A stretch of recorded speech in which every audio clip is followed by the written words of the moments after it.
This is a great topic for me. I love this. And again, this is kind of some more weighty theology. If you're kind of like, gosh, this is going to be a long weekend.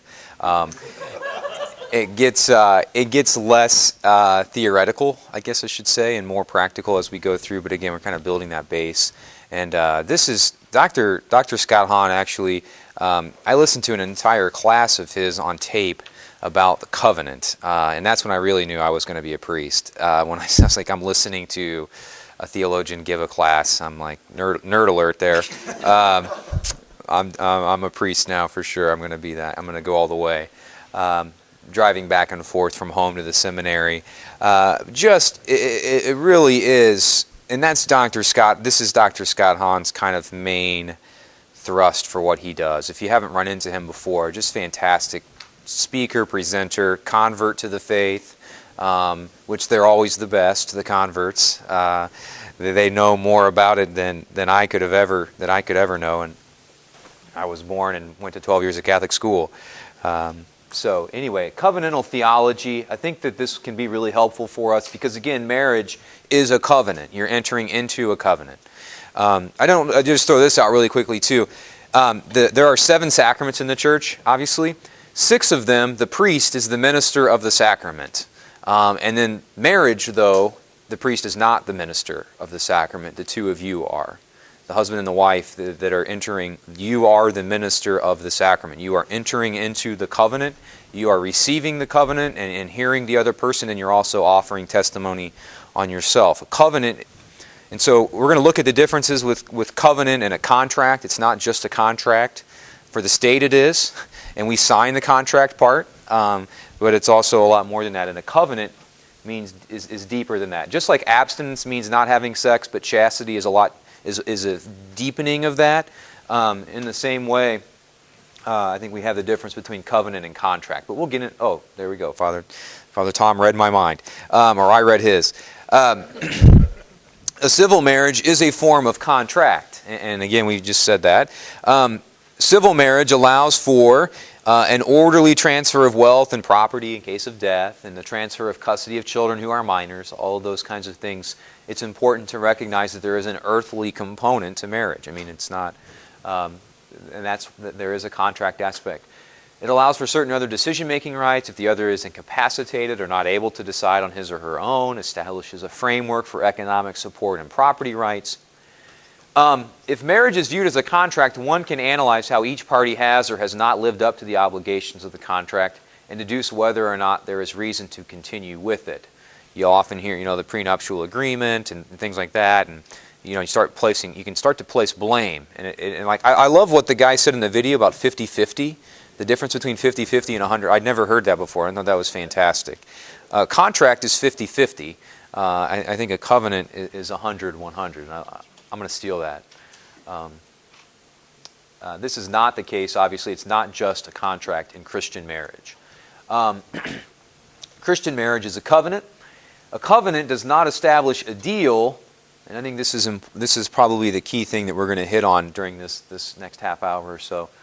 A covenant does not establish a deal, but rather a sacred bond into which each party enters with the firm intention to share in the free, total, faithful, and fruitful love of God. If it is a contract and we make our prenuptial agreement, then we can both walk away with our share of the deal. If we're entering into a covenant and we're giving our entire self into this deal, you never go into a covenant ever with even the thought that it would end, that you wouldn't fulfill 100% what you're getting into. And it's important. This is really important too, because maybe just take a quick second here to say, as priests, we are charged with making sure that a person who receives a sacrament understands what they are getting into. For example, the bishop says to the deacon or the person getting ordained a deacon, or to the deacon getting ordained a priest at their ordination, "Do you clearly understand what you are undertaking?" I ask the parents at baptism and the godparents, "Do you clearly understand what you are undertaking?" At confirmation, all of the sacraments at some point have this moment to say, and it's the priest's job or whoever's in charge of sacramental preparation to make sure that the person does. Now, we have confirmation crisis in our country. We've turned confirmation into religious education, and we make them stay for 2 years because otherwise they wouldn't come back. And so we say, well, unless you come for 2 years to religious classes, you can't get confirmed.